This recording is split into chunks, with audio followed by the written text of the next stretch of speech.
Hey, Mike here. I just wanted to let you know that you can listen to Dark Poutine early and ad-free on Amazon Music, included with Prime. You're about to listen to a historical episode of Dark Poutine. After episode 149, you will find Scott is no longer with the show. In an effort to maintain continuity and offer listeners as many episodes as possible, we are leaving the episodes in which he co-hosted intact. Thank you.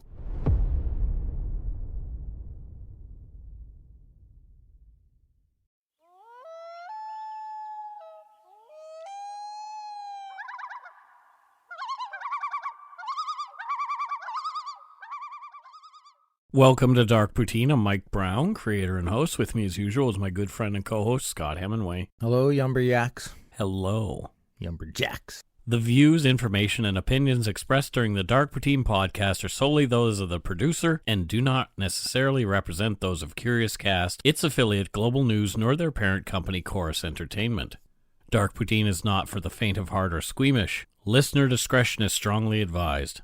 We're not experts on the topics we present, nor are we journalists. We're two ordinary Canadians chatting about crime and the dark side of history. Let's get to it. Put on your toque, grab yourself a double-double and a Nanaimo bar. It's time to scarf down some Dark Poutine. Chomp, chomp, chomp.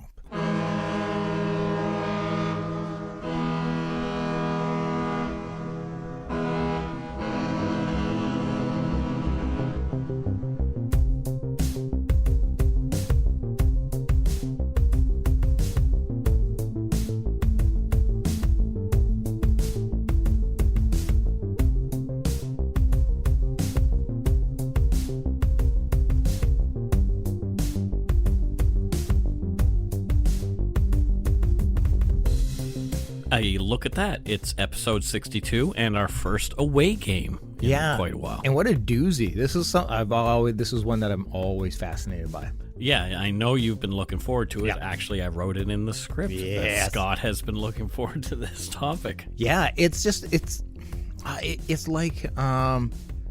crazy. I don't want to say things to spoil what's to come. Yeah. But it's like a movie. It literally was like a movie playing out live on TV. We're going back 22 years to Los Angeles, California on the morning of February 28th, 1997. And this was one of the toughest days that LAPD officers have had to face in their storied history. And there have been many tough days for them. Yep, and it all played out live on TV for everybody to see. Yeah, this is the story of the North Hollywood Shootout.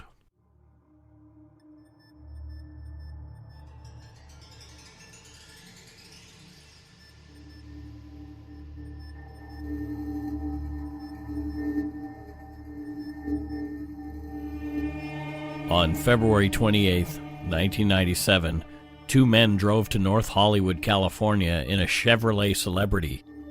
They had recently spray painted the car from blue to white. After months of planning, it was finally go time. Their target was branch 384 of the Bank of America at 6600 Laurel Canyon Blvd. They parked in the north parking lot beside the bank. The two popped a couple of the larger man's epilepsy pills, phenobarbital, a powerful muscle relaxant and anticonvulsant. They wanted to keep their cool while going about their intensely violent business. They exited the car, each with a Chinese AK-47 knockoff, Norinco-type 56 Sporter semi-automatic rifle. Each had been converted to fire automatically, making it a submachine gun. Each man's weapon had a drum magazine of 75 to 100 armor-piercing 7.62mm shells. Both men also wore ammunition belts that had hundreds of other rounds in other drum magazines. The smaller man also had a 9mm Beretta, model 92FS semi-automatic pistol, and extra clips. The two looked menacing, dressed in heavily armored black tactical gear, wearing ski masks and black sunglasses to hide their identities. The men each had a watch sewn into the rear of their tactical gloves. Before exiting the car, they had synchronized their watches, setting an 8-minute alarm. Their reconnaissance had told them 8 minutes would be ample time to get in and out before the cops showed up. at the ATM outside the bank, depositing $85 with 32-year-old Armin Iskandarian. Armin was forced inside the bank at gunpoint by the smaller man with the pistol and thrown to the floor on his face violently. It was now 9:17. Once inside the bank, the large man yelled, "Everybody down! Motherfucker, get down before I kill your ass!" interspersed with intimidating automatic gunfire into the walls and ceiling. The smaller of the men yelled, "This is a fucking holdup! Everyone down, motherfuckers!" Everyone dropped, terrified of being shot. Mildred Nolte, 79, was a bit slower getting down, and the larger of the two bandits backhanded her across the face. This sent her glasses flying and knocked off her headscarf. She fell to the ground. What the two robbers didn't know is that they were spotted by an LAPD black and white as they exited the car and entered the bank. Officers Farrell and Perello were parked, set up on the south side of the bank's entrance, watching and calling for assistance. They knew that they were no match for the two heavily armed men, who were now firing randomly. The next 44 minutes would prove to be a true test of what LAPD officers were made of.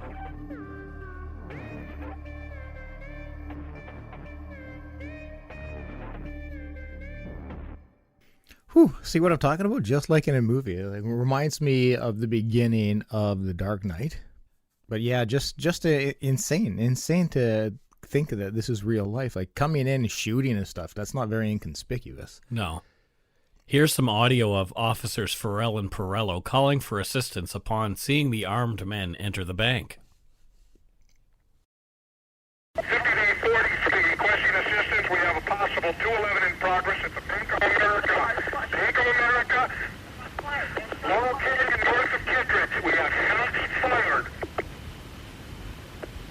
39 shows responding code 3. All units, officer needs help. At the Bank of America, Laurel Canyon north of Kittredge. Officer needs help. Bank of America, Laurel Canyon north of Kittredge. 39, we're responding code 3. 5839 is responding code 3. Officer needs help. B of A. All units, officer needs help. Laurel Canyon north of Kittredge. Officer needs help. Laurel Canyon north of Kittredge. At the Bank of America, the shots fired. The unit respond from the northbound to southbound. We are on the south side. 9005 en route. All units respond northbound. They're on the south side. Whew. So pretty intense. Yeah, you can hear the how quickly it escalates in the officer's tone. Especially the one in the back yelling, "Shots fired, shots fired." Yeah, that, whew. Yeah. Intense. As officers arrived, they began to block off traffic on Laurel Canyon Road, knowing that they had two men inside the bank who'd already discharged their fully automatic weapons multiple times. Police didn't want to take any chances. Which I struggle with the rationale of the robbers because they don't know the officers are outside yet. So, like, why start shooting like that? You would just think that's going to gain attention. Like, it's not very... Well, it's effective, though. It's effective in controlling the people, not necessarily effective in a successful getaway. Right. Back inside the bank, things were not going as quickly as the bad guys had hoped. There were new security procedures in place. Multiple lockboxes held smaller amounts of money with the hope of slowing robberies, and that tactic was working well, frustrating the two men. A smart tactic, yeah. The larger of the two robbers had the assistant manager in the vault slowly opening the boxes and putting the contents into a black duffel bag. The assistant manager had been butt-ended in the head with a wooden stock of the AK-47 that the large man was carrying. Yeah, I would imagine that stings. The smaller man was controlling things in the lobby, yelling, "Stay down, don't look at us," and pointing his weapon at anyone who moved. That'd be terrifying. As well, the bank had randomly moved the times of its cash deliveries also to thwart bank robbers. There was not nearly as much in the branch as the bad guys had planned on. They were hoping for around $700,000. However, there was $303,305 in the duffel bag that was carried by the larger man. Still a good chunk of change. Could buy a few mics with that. Some of it might not be useful, though. In his haste to get the cash, the bandit did not see the assistant manager slip in 3 blue die packs of fake bills with the real cash. The die packs would explode in the bag 6 feet from the door of the bank, making some of it useless, just stained paper. Yep. Yeah. More cops were on scene by this time. Farrell and Perello, the initial responders, are to the south. Officers Haynes and Whitfield are to the north. Brentlinger is northeast, and Zaborvan, Guy, Angelus, and Krulak are set up almost directly across the street from the main door of the bank behind a flimsy key-cutting kiosk. Oh, yeah, not very safe. A stream of LAPD officers were responding to the officer needs help call, Code 3, licensed sirens from all over the city. From the outset, everyone knew this was no ordinary bank robbery. Well, yeah, the whole going in shooting. That's usually not the way these go down. As the larger man was now rounding everyone up to go into the vault, the smaller man began looking to the door. It was soon time to escape. There was no traffic moving at all on the usually busy Laurel Canyon Road. This had to have set off some alarm bells with the two. Mm-hmm. No kidding. At 9:24, after 7 minutes in the bank, the smaller of the two men charged out of the inside door of the bank into the ATM lobby. Turning to his right, the man quickly spotted a police cruiser parked in the middle of the intersection just over 200 feet away. He raised his rifle and began spraying 7.62 millimeter bullets at the officers who barely had time to duck behind their cars. Holy shit. Bullets ripped the police cruiser to shreds, sending bits of glass, metal, and plastic everywhere. How terrifying must that have been for the officer? Because it's just escalating so quickly. The guy just comes out and starts shooting. Yep. Like, holy Christ, barely any time to react. Like no time to react at all. In this next piece of audio, the terror can be heard in some of the police officers' voices as they scramble for cover and call for SWAT assistance. LAPD helicopter air support was already there, but they couldn't get in close as the suspect pointed his weapon and fired at them more than once. Wow. They also had to dodge the now arriving news helicopters all in the air for the morning rush, but monitoring their scanners, they heard about the bank robbery. Yeah. 2 LAPD officers and 3 civilians were injured in that initial barrage. Here's the audio. Everybody stay down. Rapid automatic fire. They're panning the area with fire. This officer needs help. Shots fired. Fully automatic weapons. Officer needs help. 15L40 is requesting help. 15L40, your location. I'm at the bank. All units, I now tonight advises large shots fired. 500 block of Laurel Canyon. 15L40 is requesting help. All units, officers requesting help. Laurel Canyon, north of Kittredge, at the Bank of America. Shots are being fired. 15L20, advise the other unit to get some altitude. Suspect has an automatic weapon. Air unit, keep your altitude. Shots are being fired. Correction. Suspects are armed with automatic weapons. 1697, correction, 1671. We've got Laurel Canyon at Fano and blocked off. 971, roger. All units, officer requested help at the bank. Stay down. The suspects are shooting AK-47. All units at the Bank of America, stay down. Shots are being fired. Automatic fire. Code 3. SWAT is being notified. Code 3. All officers stay down. Shots are being fired from AK-47. There is an officer down.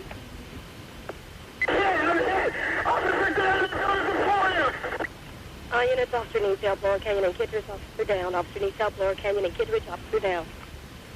15L10, requesting SWAT, code 3. L10 SWAT is being notified. RA's en route for the officer down. All officers stay down.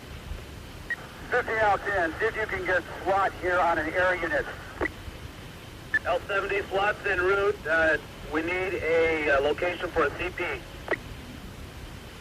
L10, they need a location for a CP. As SWAT was on the way, they needed a safe location for a command post. Sweet sassy Molassie, that's intense. The sound of the machine gun fire and then someone being hit. Yeah, and the sheer panic, fear in their voice. Like, wow. At this time, I mean, cops were armed with only their 9mm pistols, so. Yeah, and you're not expecting to arrive at a bank robbery and somebody comes out guns a-blazing. With this level of violence. Yeah. Sergeant Larry Haynes, 41, had been struck in the shoulder by a bullet fragment. Officer Martin Whitfield was hit by flying glass and shrapnel. Tracy Fisher, a civilian who'd stumbled into the area just as the robbery started, took a bullet in the foot. Ooh, poor her. Barry Golding and his co-worker Mike Horn were in the area to buy breakfast on the way to work. They were with Fisher when she was hit. Golding was hit by bullet fragments in both hands and legs, and Mike Horn was shot 6 times very seriously in the side. Holy, could you imagine telling, I got shot 6 times with an AK-47? Yeah. Wow. Horn was bleeding profusely from his wounds. Yeah. From an article from Jim Skeen, staff writer at the Daily News, Golding said, "We kept talking with each other and reassuring each other. Both of us, Fisher and Golding, concentrated on Mike. We kept saying, 'Hang on, Mikey.'"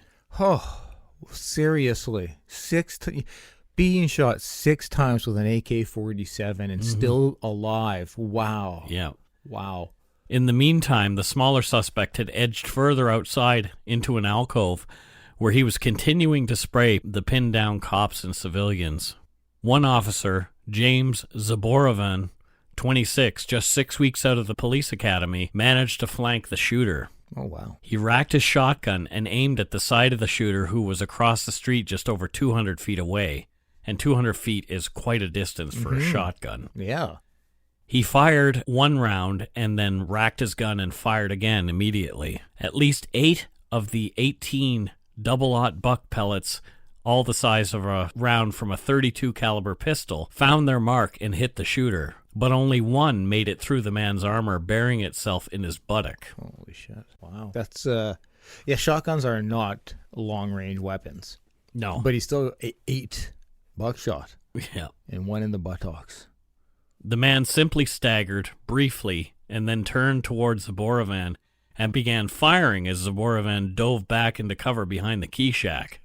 Officer Zaborovan noticed the 2 detectives with him were not wearing vests, so he covered them with his body. Damn. Zaborovan was shot moments later, twice in the back and in the hip and thigh. Whew. Zaborovan crawled to cover at the strip mall across from the bank and was tended to by a local dentist and his wife. They'd been taking cover nearby. This gets thrown out a lot, but that dude's a hero, protecting his other officers. Oh, for sure. Wow.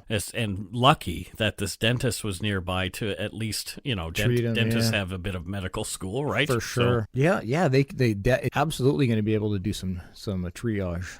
The smaller bandit had been in and out of the bank since the fracas began, presumably to reload. In 4 minutes, the man had fired as many as 400 rounds. Police were firing back, but their 9mm pistol seemed to have little to no effect on the shooter, whose weapon spat out bullet after bullet. Mm-hmm. Police cruiser radiators were hissing and spewing coolant all over the street, as though bleeding themselves. Interesting. Glass and debris were everywhere. The rattling sound of automatic gunfire shattering the normally peaceful Los Angeles morning. It's as close to a war zone as you're going to get in the middle of L.A. Hey, can you imagine you're just waking up and your dog wants to go for a walk and you hear that? Well, like those 2 fellas going for breakfast. Yeah. Before work. It's L.A. You're going for breakfast. Yeah. This is not something you're expecting to have happen. No, definitely not. Now both men were in the ATM lobby with their duffel bag, filled with cash and extra ammunition. The 2 now exchanged firing positions, giving the police undercover a steady stream of hot 7.62mm rounds streaking across a 128-degree arc from the bank. Shit. Officer Stuart Guy, huddled behind a white Dodge Caravan, took a bullet in the right thigh, ripping off a large chunk of flesh as it went through. Oh, man. Yeah, I mean, AKs are known for their the damage they and will penetration. Yeah, yeah, and I think you said these were armor piercing as well. So holy crap! 14 minutes since it had begun, the 2 men were now making their way to their vehicle near the north parking lot of the building. This was only 50 feet away, but it was really slow going. I bet. The smaller man had the duffel bag of cash over his shoulder, and the larger man laid down suppressing fire from the ATM alcove as he moved. Things got even more complicated as ground media began to descend on the area. Oh, not a smart move, fellas. No, it's like reporters, you know, they're hearing about this. They want to get in there and start reporting. I get that this would be a very hot thing to cover, and I appreciated the live footage, but not the smartest thing. No. An active gunfight. Well, not the safest decision, that's for sure. No, yeah, definitely not a safe thing to do. As the smaller gunmen approached firing, police took cover or ran to give more distance between themselves and the heavily armed shooter who was wearing body armor from head to toe. Police 9mm pistols looked like pea shooters at this point. Yeah. Almost 275 feet away, Officer Marin Whitfield from the Van Nuys precinct was felled by a bullet through his femur. Yikes. Unable to move any further, he holed up behind a tree. You can hear from this audio that confusion ruled the day, and none of the officers knew how many of their fellows were hit. We need help out here. We got officers down. Yes. You better get an attack alert here. Any unit know how many officers are down? We have one. More than one. More than one. There's more than one officer down. SWAT is being notified to airlift. Lieutenant 90, roger. California. Get attack alert going. I've been hit. 1540 advised he has been hit. Attack alert is being declared. It's an order also. 1540 and one other officer have been hit. We are declaring attack alert. RA is en route. SWAT is being notified to airlift. California, we have civilians pinned down behind black and white at Archwood and Laurel Canyon. At Kitridge and Laurel Canyon. If we can get a supervisor to form a recovery unit and pick up this officer. They're requesting a supervisor to form a recovery unit to pick up the officer. 15040 and one other officer is down. 15040, my wound is not serious. I'm in the upper arm. 15040 advised his wound is not serious. It's in the upper arm. They need the other officer picked up. What is the location of the officer? Hughes Family Market. Hughes Family Market. The officer is down at the Hughes Family Market requesting a supervisor to organize a unit to go in and get the officer. Hughes Family Market. So SWAT was stuck in traffic on the highway. Oh, Jesus. All the traffic, because the roads were closed. Yeah. You know how people drive in L.A., they're not willing to get out of the way for anybody, including the police. But I have like this vision in my head from Hollywood, like they'll just be rappelling down from helicopters everywhere. It wasn't quite like that. No. Sergeant Haynes, who was hit in the first barrage, was hit in the shin with another bullet. Jeez. Multiple officers were hit at this point, and they were all informed by dispatch that SWAT was on the way with a bulletproof armored vehicle to move them all to safety in hospitals. With the larger man still in the bank alcove laying down cover fire, the smaller man made it to the car in the north parking lot. Yeah. The smaller man threw the duffel bag and his depleted ammo belt into the passenger door of the car. He then retrieved another belt with more drums of ammunition attached. He went to the walkway behind their car and three others and began firing as cover for the large man. Just so intense. So intense. But like, in my mind at this point, like, what do you, like, you've got to know you're not getting away. You've got to. I mean, even if you get in your vehicle, tires will be shot out, but... Yeah. The large man exited the ATM lobby 30 seconds after his partner and began making his way to the north lot as his buddy was behind the cars firing. Yeah. The large man was grazed by a bullet that struck him just below his right eyebrow. Holy shit. He fell to his knees and put his hand to the wound. The large robber shook it off and got up and began moving again. My God. As he made it to the car, he smeared blood across the car in a few places. Holy. You, as officers, you must be just like wondering, what the hell? What do we have to do? I literally shot the guy in the head and he gets up and keeps going. The larger man got into the car, and the smaller man stood there strafing back and forth, firing his weapon for the next full 12 minutes. Holy shit. The larger man was firing out of the car intermittently, and we presume he was in there planning to get out, but the car didn't seem to want to go. I wonder if that has anything to do with bullets. Right. But it's crazy. You think about it. 12 full minutes of AK-47 fire in a residential area in L.A., and to this point, nobody is dead. Yeah. Like, what are the... Oh, wow. More cops streamed into the area as the smaller man fired on them. Officer Conrado Torres got close, but was grazed in the neck by a round, and he backed off. Whew. Wow. The armored car arrived and began picking up the injured officers. The smaller man retrieved another weapon, a Heckler & Koch 91 modified to fully automatic, throwing the Chinese knockoff AK-47 he'd been using into the trunk. I'm not sure what a Heckler & Koch 91 is. It a rifle or handgun? It's another rifle. Okay. Another semi-automatic rifle converted to machine gun. Yeah. With the smaller man walking slowly beside the car, it began to move. The trunk was still open, and they were heading out of the rear of the parking lot. The smaller man was firing as the car moved, running on ahead a little bit. Cops went to a local gun store and demanded they open early. They needed more firepower. They retrieved more shotguns and some AR-15s. Yeah, I remember so much of this footage. The guy walking and one fellow walking in front of the vehicle, and just like it's so intense. Here's some more communication from the clearly frustrated officers about their being unable to subdue the robbers. The suspect is walking along the east side of the bank. He's just daring people to come after him. He's got additional weapons. The trunk is open on his vehicle. To be out 10, if somebody has a shot, take it. Suspect's head. One suspect is walking east of the bank. 1510 advised if someone has a shot, take it. Then take it. This guy is not going down. He's got heavy body armor. Go for the head. Woo!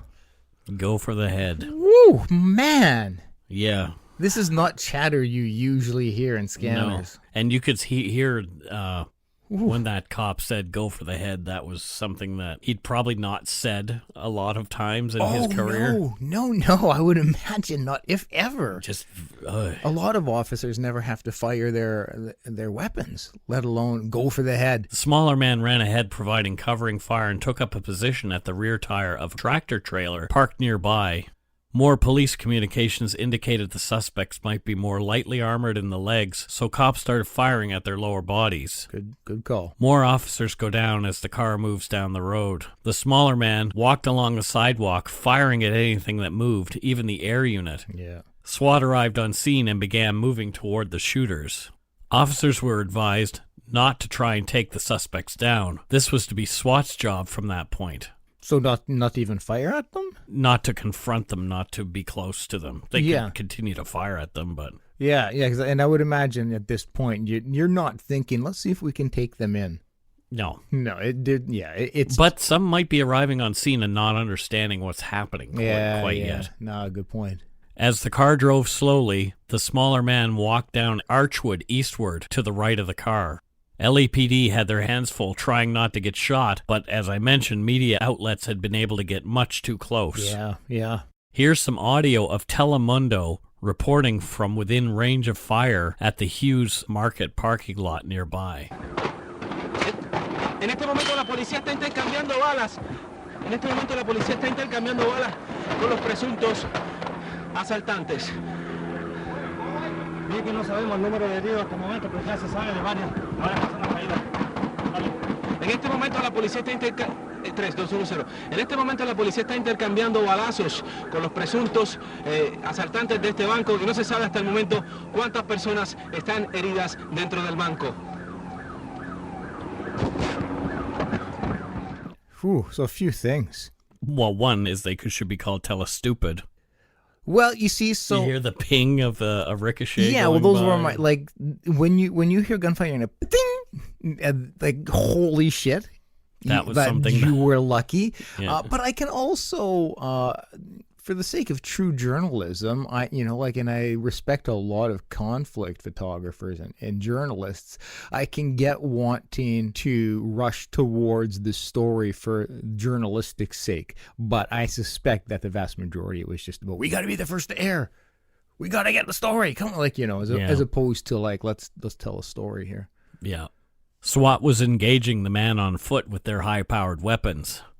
According to the NorthHollywoodShootout.com archived site, the smaller bank robber took 2 critical wounds, both within inches of each other, one of which would have proved fatal. The first round struck the man in the right shoulder, although the autopsy report could not ascertain from which direction the round came. A study of the video shows he was hit from behind. Oh, okay.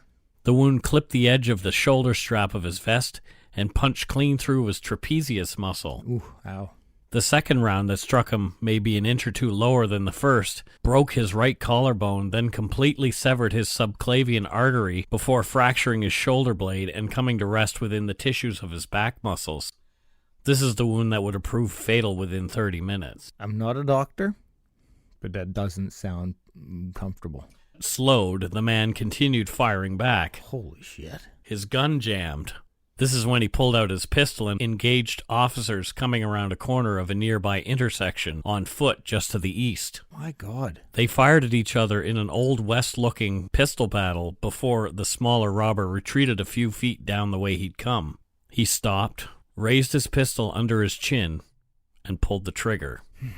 At the exact same moment, a sniper's bullet severed his spine. Holy shit. The smaller man went down dead. Wow. Yeah, I mean, it's just mind-blowing. I mean, you would think another option would be to just lie down and give up and get some medical help. But no. Let's go out guns a-blazing. Yeah. They must have had some kind of pact ahead of time. But who knows? Yeah. After wounded officer Conrado Torres unloaded a full clip of his 9mm into the Chevrolet Celebrity that the larger man was driving, he was panicked and drove off up the street. The car, clearly wounded itself, was not moving quickly at all. Yeah. Well, that's what I was saying. Like, you can't think it's a quick getaway. Somehow, the street was not locked down, and civilian cars drove toward the white Celebrity. What the fuck? The Celebrity swerved to hit civilian vehicles, possibly in an effort to acquire a more reliable car. Yeah.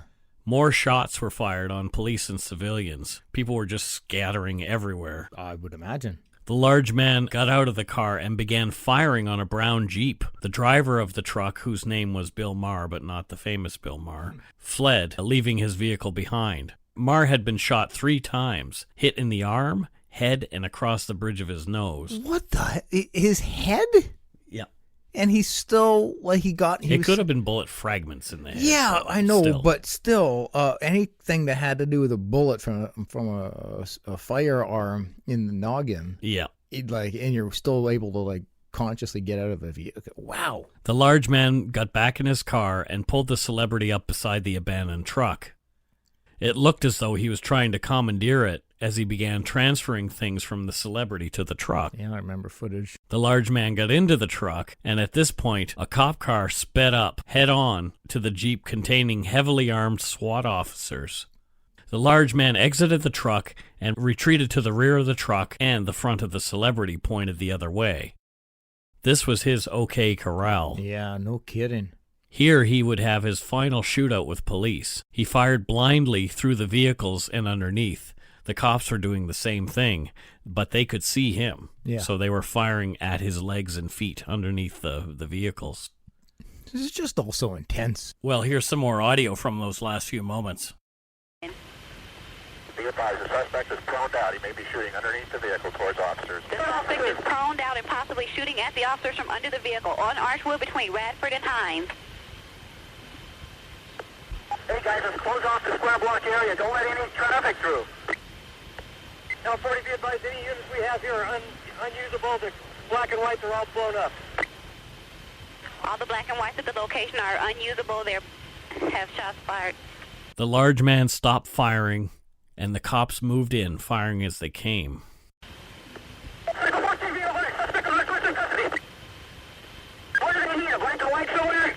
One suspect on Archwood is in custody. The suspect on Archwood is in custody. Just over 43 minutes had passed as they took the large man into custody, and it was clear that he'd been shot many times. Yes. Waiting for a rescue ambulance, the large man was questioned. From a Los Angeles Daily News article by staff writer Jackson Van Derbecken, "What's your name?" an officer asked. According to an account provided by investigators, police sources said. The man asked to be rolled over. One cop said, "What's your name?" "Pete," replied the 283-pound, 6-foot man clad in bulletproof armor. "Okay, Pete," the officer said. "How many other guys are we looking for? How many more are there?" Bleeding from at least 29 wounds to his legs, buttocks, arms, fingers, the man looked up at the officer and sneered. "Fuck you. Shoot me in the head." My Lord. The man would repeat the same request over the next hour until he expired due to bleeding from a wound in his thigh. It was over. After the break, let's find out who these guys were. Yes, please. If you're looking for a smoking gun, I can absolutely guarantee you, you will not find it. In October 2001, a series of letters filled with a deadly powder called anthrax were dropped into the U.S. mail system. What started as an unprecedented case turned into an unsettling mystery. Who sent these deadly letters? And why?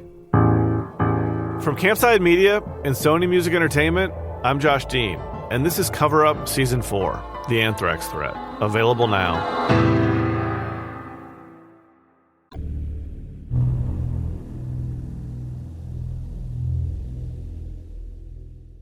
And we're back. Whew. From the Associated Press, when the shooting stopped, 2 robbers were dead, and at least 6 bystanders and 11 police officers were wounded by gunfire. 1 other officer and 1 civilian were injured in a related car wreck. Our 2 bad guys had fired more than 1,200 rounds, and cops had fired over 700. Wow. Both men were found to be wearing over 40 pounds of armored body armor, as well as bulletproof vests, groin guards, and metal trauma plates. It's insane how prepared these guys were. Yep. You have to think they're not thinking this is going to go well if you're. But I don't know. Yeah. The smaller of the 2 men and supposed leader was named Larry Eugene Phillips Jr. He was 26 years old on the day of the holdup. That's younger than I thought. Larry was born on September 20th, 1970, under an assumed name, as his father was wanted by police for escaping a Colorado state hospital the year before. Throughout his childhood, Larry Phillips Jr. saw his father arrested numerous times, even by the FBI. Jeez. He began to develop a strong hatred of authority, in particular police. Mm-hmm. Phillips dropped out of school in grade 9 and was married a year later. What? How old would that be? Grade 9? 15, 16. Jeez. He became obsessed with working out at Gold's Gym and also becoming rich. One of his obsessions was Vietnamese immigrant and poker player Tommy Vu's get-rich real estate scams. Oh man, if you couldn't be alive, yeah, you remember those from the 80s and 90s? Yeah, you couldn't be alive in the 80s and 90s and not know who Tom Vu was. Tom Vu would surround himself with bikini-clad girls, expensive cars, boats, and huge estates. Yep, yeah, and you would see many of his infomercials at usually 1 a.m. to 3 a.m. Yep. Please tell me we've got some audio of Mr. Vu himself. Well, guess what? Here's some actual audio from the intro to a Tom Vu seminar, video seminar. I'm going to have deja vu here. He's an interesting cat. Filthy rich. Is the next millionaire going to be you? I started with nothing, and I found a way to make a fortune in real estate. I've been showing thousands of people across America how to do this. There you go. That's a little bit from old Tom Vu. Yes, Tommy. I do want to be a millionaire. I mean, how could you not like that guy? He's so enthusiastic. Not becoming the next Arnie or Lou Ferrigno fast enough, Phillips began to follow his father's career path, becoming a criminal. Yep. He was caught stealing $400 worth of suits from Sears in 1989. I don't know if Sears is really where you want to be stealing suits, but whatever. That year, he met Disable Stefan Emilian Mastorino at the gym. Okay. Emil, yeah, who we'll call him. Yes, please. Yeah. Or Emil. Okay, sure. Emil, I think. Okay. Emil, we'll call him Emil. Emil. Would grow to become Phillips' partner in crime and would be the second man in the North Hollywood shootout. Okay, all right. After a real estate scam in 1992 that saw Larry staring at the possibility of a very long prison sentence, he went into hiding at Mazzarino's house. Oh. Planning a series of robberies. I don't think that was covered in Tom Vu's infomercials, was it? And there was a book? Become a bank robber? Yeah, I don't think, I never read it, so. Emil Mazzarino was born in Romania on July 19th, 1966. He'd been 30 on the day of the shootout. Okay.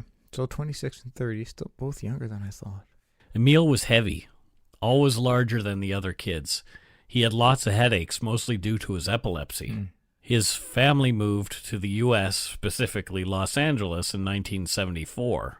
Emil was bullied for being large and the fact that he had a heavy Eastern European accent. Well, no matter who he became later in life, that's not cool. He became interested in computers and would later attend DeVry Institute of Technology. Oh. His parents divorced and Emil became angrier and angrier. He hated that his dad nagged him about school.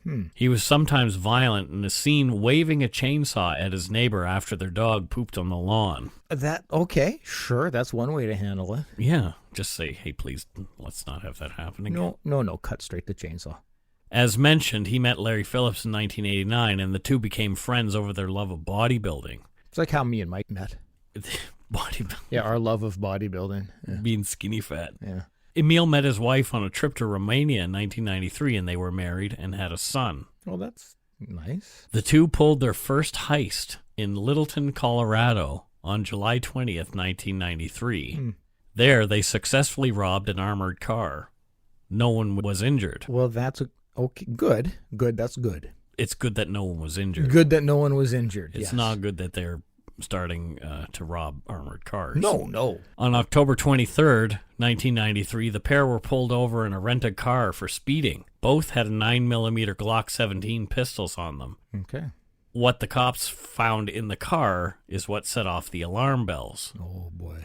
They found a Polytechnic semi-automatic rifle with a folding stock that belonged to Mazzarino, an Orinco MAK-90 semi-automatic rifle with a wooden stock that belonged to Phillips, a Springfield Armory .45 pistol belonging to Phillips, a Colt .45 belonging to Mazzarino, 1,649 rounds of 7.62 times 39mm ammunition, most of them loaded into 30-round magazines, 3 Chinese-made 75-round drum magazines loaded with 7.62 ammo, 967 rounds of 9mm JHP ammo, 357 rounds of 45 JHP ammo, 6 smoke bombs, 2 improvised explosive devices, a gas mask, 2 sets of National Armor Level 3A vests, 2 200-channel portable programmable scanners with earpieces, sunglasses, gloves, wigs, ski masks,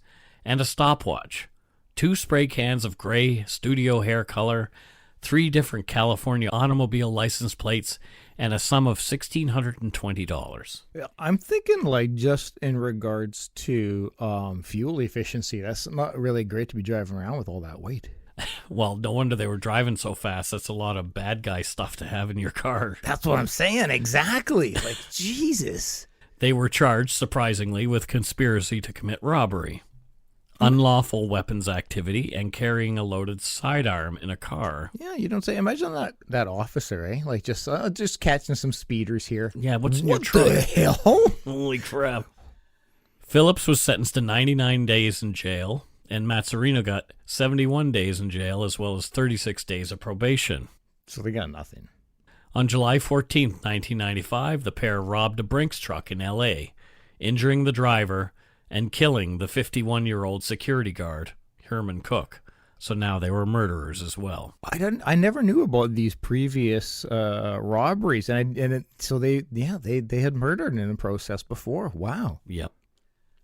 On March 27, 1996, another Brinks truck took fire at an intersection, but the occupants escaped relatively no worse for wear. I'm sure mentally pretty damaged, but yeah. On May 2nd, 1996, Phillips and Mazzarino robbed their first bank. It was the Bank of America branch in Van Nuys.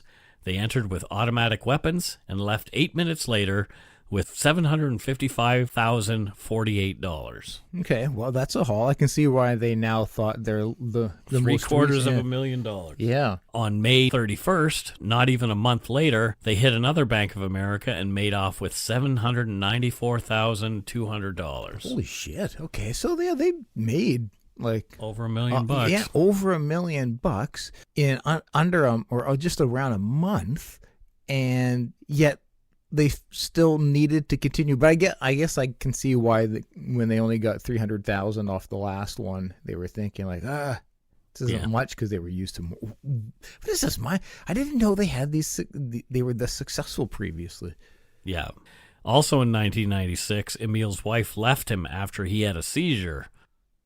She took his son with her, and apparently he had nothing left to lose because next up was that fatal day for both of them in February of 1997. Weird that she would leave him. I'm sure there was more than just a seizure. Oh, I'm sure.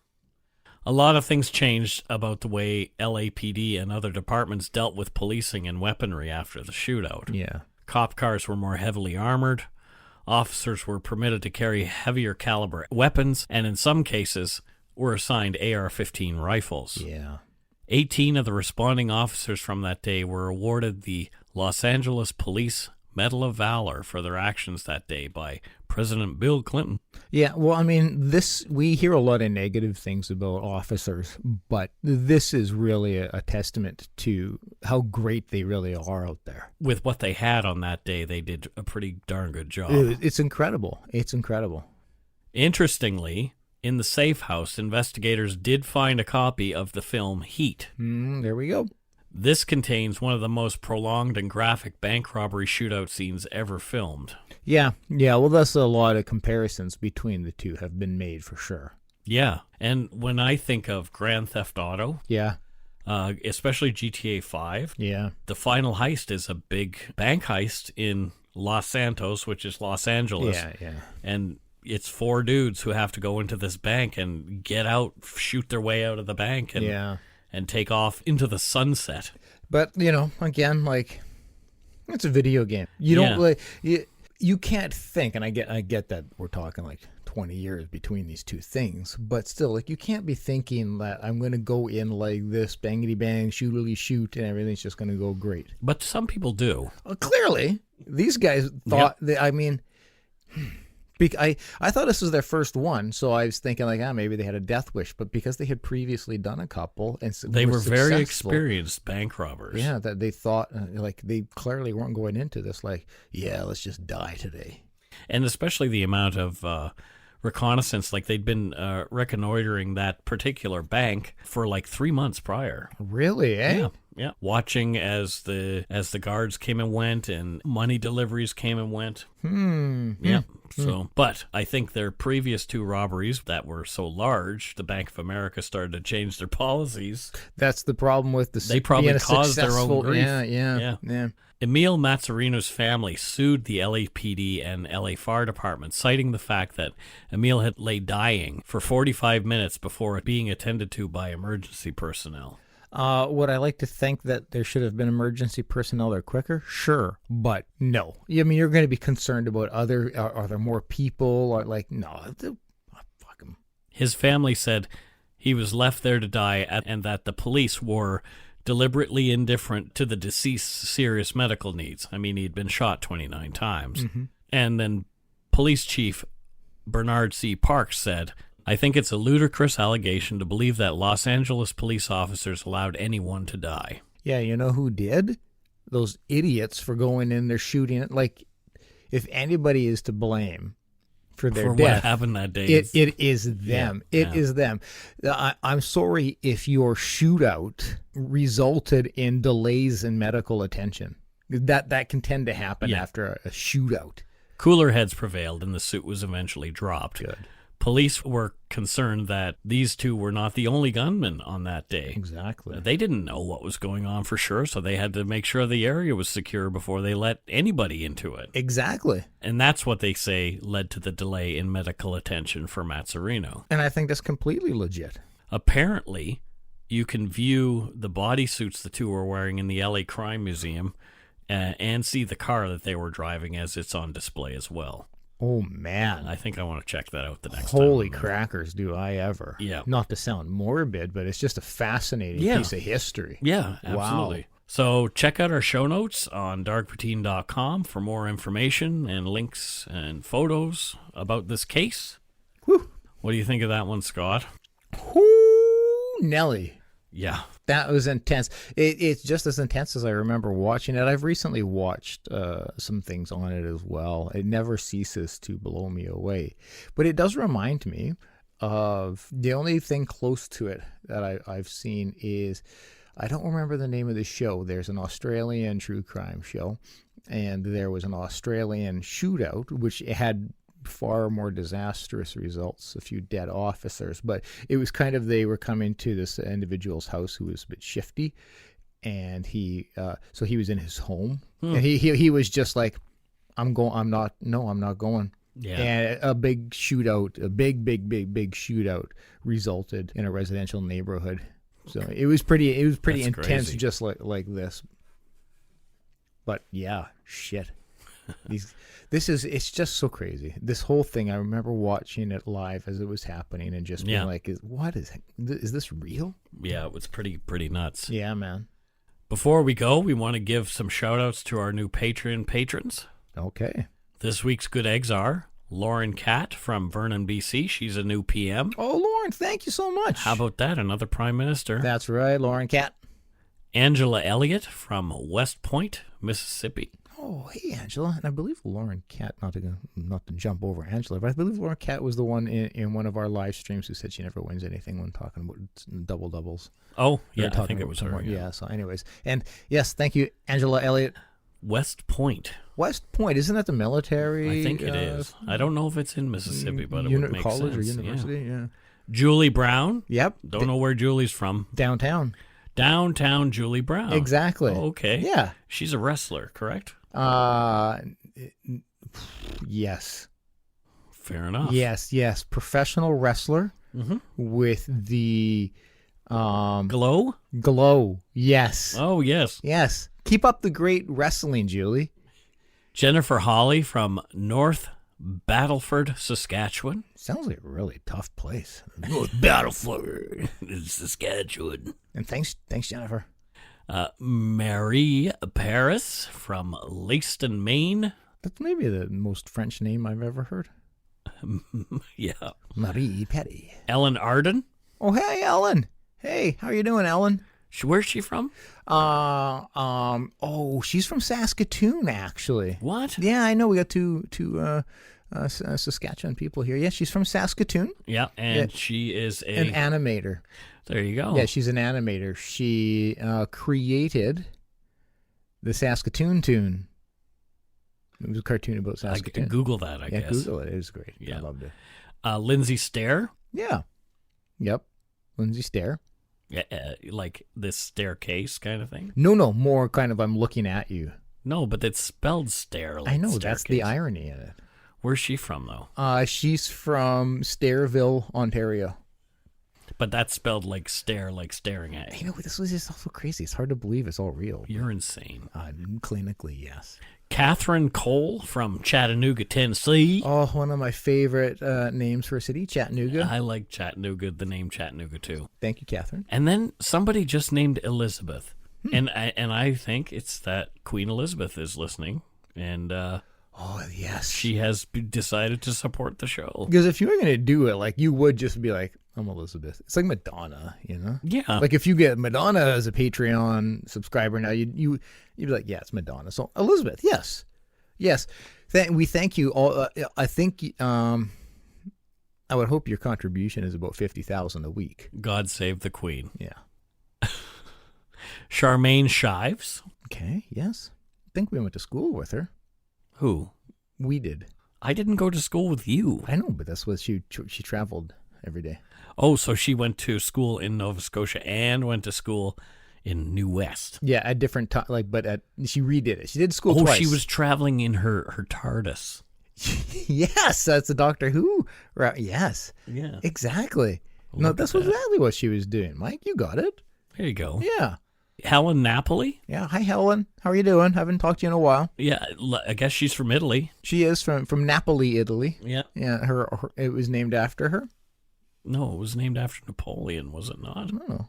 I don't know. No, not at all. Not at all. Napoli, Italy is named after her, and she's only 21, so they recently named it after her. Okay. Yeah. Annie Whittle from Waterloo, Ontario. That's where my cousin Pete is from. He's the professor at Waterloo University. Wow. Hey, thanks, Annie. Susie Giroux from Abbotsford, British Columbia. Hey, that's pretty close to us, Susie. Amanda Nanur. Okay. From Helsingborg, Sweden. Sounds great. Great. Hi, Amanda. Also from Sweden and in Valda, Sweden. Oh. Hannah Grappenfelt. Wow. Hey, Hannah, thank you. That's a lot of Sweden happening. Yeah, 2 Swedish people in a row there. Yeah. And but there's no one from Ornskelvik where the Sedins are from. So we need to get some listeners there. So I'm telling you, two of my favorite Canucks ever, just because of how wonderful human beings they are.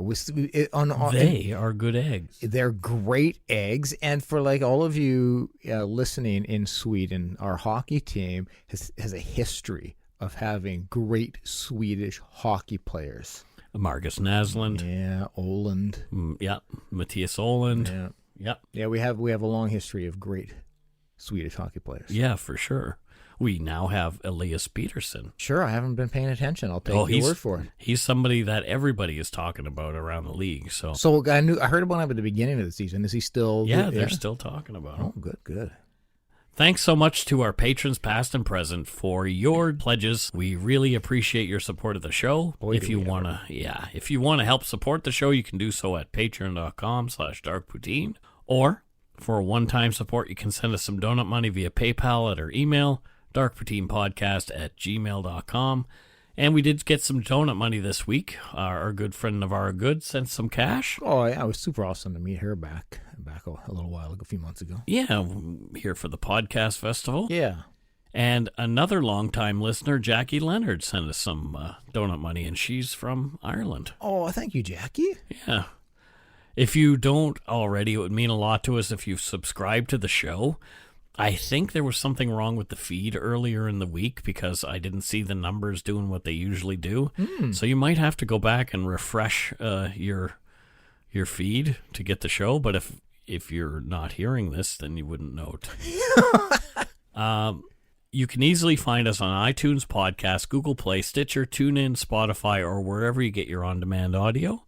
Check out our website, darkpoutine.com, for show notes and other cool stuff.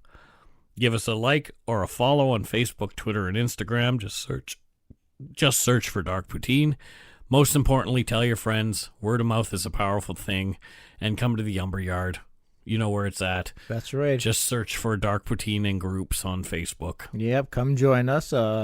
It's full of good eggs. It's full of good eggs if you're a little bit on the sensitive side in regards to dark humor. Maybe not the place you want to be, but yeah. we try to keep everything respectful. But sometimes, some people may fight. It's a podcast on murder. It's a group. It's yeah, exactly. Things can get a bit dark, but man, such a great place. Come join us. There you go. After we recorded this show, I got an email from Adam Lemoyne, a friend of the show who lives in Glace Bay, Nova Scotia, and he wrote a song for Scott and I. Scott's not here, so he can't react to it, but I'm sure he will next week on our show. Here's Adam's song, and it's called The Poutine Love Ballad.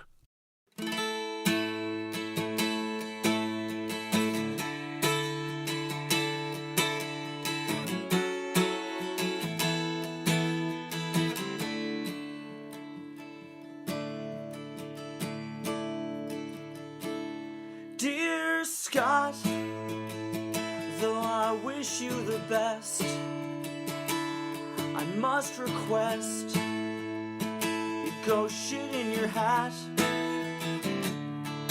Dear Mike, I'm not trying to be mean. You know I love dark poutine, but go shit in your hat. Screw your doubles and enamel bears. You know your stupid toques won't get you very far, so go shit in your hat. Go shit in your hat. Go shit in your hat. Shit in your hat. Shit in your hat. Go shit in your hat. Go shit in your hat. Shit in your hat. Shit in your hat. Shit in your hat. Go screw yourselves. Thank you, Adam, for that inspiring song. So, until next week, don't forget to be a good egg and not a bad apple. Bye-bye, everybody. Guten Tag.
Hi, it's Shauna, and I might be a bad parent because my kids think French fries are vegetables. Hey, it's Ryan, and I might be a bad parent because I went out for wings when my wife was in the hospital after giving birth. Johnny here. I might be a bad parent because in my house, the tooth fairy gives pocket change. But we're not alone. Len emailed us and said his 6-year-old daughter's Tarzan moment going from love seat to lazy boy by curtains made him more proud than any dance recital. And Andy left his 2-year-old at the rink. All right, guys, I'm sure we're not alone. Like Andy's kid. For stories and confessions like this, make sure you check out our podcast. It's called Bad Parents, and it's available wherever you get your podcasts. I left a glove at the rink.